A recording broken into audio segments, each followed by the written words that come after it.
ప్రభుజీ, ఈ డ్రగ్స్ అని, మద్యపానం అని ఇలాంటి వ్యసనాలన్నీ యువతని సంపూర్ణంగా నిర్వీర్యం చేస్తున్నాయి.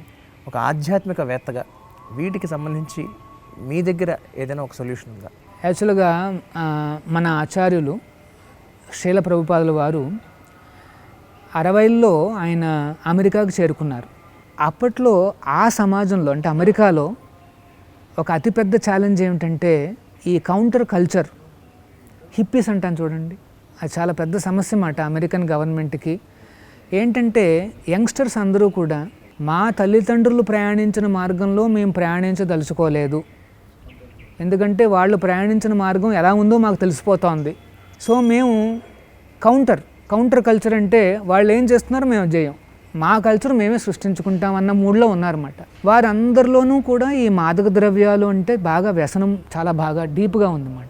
అది అతిపెద్ద సామాజిక సమస్య అది. ఆ సమయంలో ప్రభుపాదుల వారు అమెరికాలో అడుగుపెట్టడం జరిగింది. 70 ఏళ్ల వయసులో ఈ భారతావనిని వదిలి అమెరికాకు ప్రయాణం చేశారు. ఎందుకు? ఆయన గురువుగారు ఆదేశించారు కనుక. అలా ప్రయాణం చేసినప్పుడు ఆయన ఫ్లైట్లో ఎందుకంటే ఆయన చేతిలో ఒక పైసా లేదు. ఆయన ఏం చేశారంటే ముంబైలో ఒక దాతను పట్టుకుని, వారికి ఒక షిప్పింగ్ కంపెనీ ఉంటే, అంటే సరుకులు మోసుకుని వెళ్ళే షిప్పింగ్ కంపెనీ మాట అది. ఆ కార్గో షిప్లో ఒక చిన్న టికెట్ ఫ్రీగా లభిస్తే ప్రభుపాదుల వారు అందులో ప్రయాణించారు. ఎందుకంటే ఆయన సన్యాసి, ఆయన దగ్గర పైసలు లేవు చేతిలో. 40 రోజుల పాటు ఇలా ప్రయాణం చేశారు సముద్రంలో. ఆ సముద్రయానం అనేది అదొక పెయిన్ఫుల్ ఎక్స్పీరియన్స్. సీ సిక్నెస్ అని కూడా వచ్చింది ఆయనకి. ఒక రోజునైతే ఆయనకి హార్ట్ అటాక్ కూడా వచ్చింది సీ సిక్నెస్ వల్ల. దాని నుండి కొద్దిగా ఆయన రికవర్ అయ్యాడు. ఇంకొక రోజులో సెకండ్ హార్ట్ అటాక్ వచ్చింది.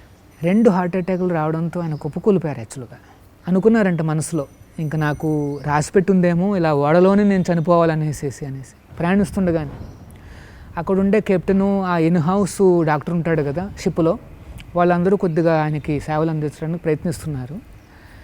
కాకపోతే ప్రభుపాదుల వారు అట్లాంటి ఆపస్మారక స్థితిలో ఉన్నప్పుడు సాక్షాత్తు ఆ భగవంతుడి దర్శనం లభించిందన్నమాట. ఆ కృష్ణుడి దర్శనం లభించి అష్యూరెన్స్ వచ్చిందన్నమాట, ఇంకా నీకేం కాదు, నువ్వు క్షేమంగా వెళ్ళిరా అని చెప్పేసి భగవంతుడి యొక్క దర్శనం లభించింది. ఇంకోటి కూడా చూశారంట, ఆ పడవను ఆ దశావతారాలే, సాక్షాత్తు 10 అవతారాలు వారే స్వయంగా ఈ పడవను ముందుకు తీసుకెళ్తున్నట్టుగా కూడా ఆయనకు కనిపించింది. ఆయన అక్కడ చేరుకోగానే చేతిలో 40 రూపాయలు, 5 ట్రంకులు నిండుగా భాగవతం పుస్తకాలు, అంతే. ఇటు వెళ్ళాలా అటు వెళ్ళాలా అని కూడా ఆయనకు ఐడియా లేదు. 40 రూపాయలు అక్కడ ఆ సమయంలో ఎందుకు పనిచేయవు, ఎందుకంటే అక్కడంతా డాలర్సు.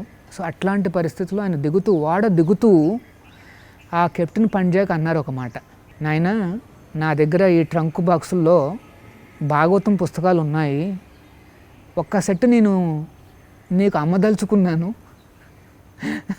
నువ్వేమన్నా తీసుకుంటావా అని అడిగితే అదే ఉంది స్వామీజీ అని చెప్పి ఆయన ఒక సెట్ తీసుకుని ఒక $20 ఇచ్చారు. అది మాట ఫస్ట్ ఆయనకు వచ్చిన ఏమంటారు ఆదాయం అన్నమాట.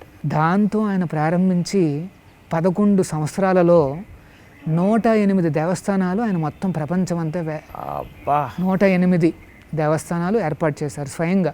అన్ని ఖండాలలోనూ దేవస్థానాలు ఏర్పాటు చేసి నాలాంటి వాళ్ళని 10,000 మందికి దీక్షనిచ్చారు ఆయన.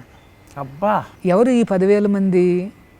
అక్కడ హిందువులంటూ ఎవరు ఉండరు, అంటే చాలా తక్కువ మంది.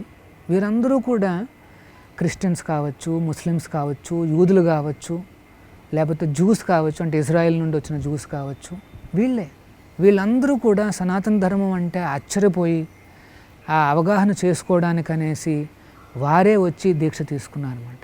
అట్లాంటి వ్యక్తుల్ని, అంటే ఎవరైతే మాదక పదార్థాలకు కూడా వ్యసనాలకి అలవాటు పడి దాని నుండి బయటకు రాలేక సతమతం అవుతున్నారో వారికి కూడా సనాతన ధర్మాన్ని ఆయన ఉదాహరణగా ఇచ్చారు.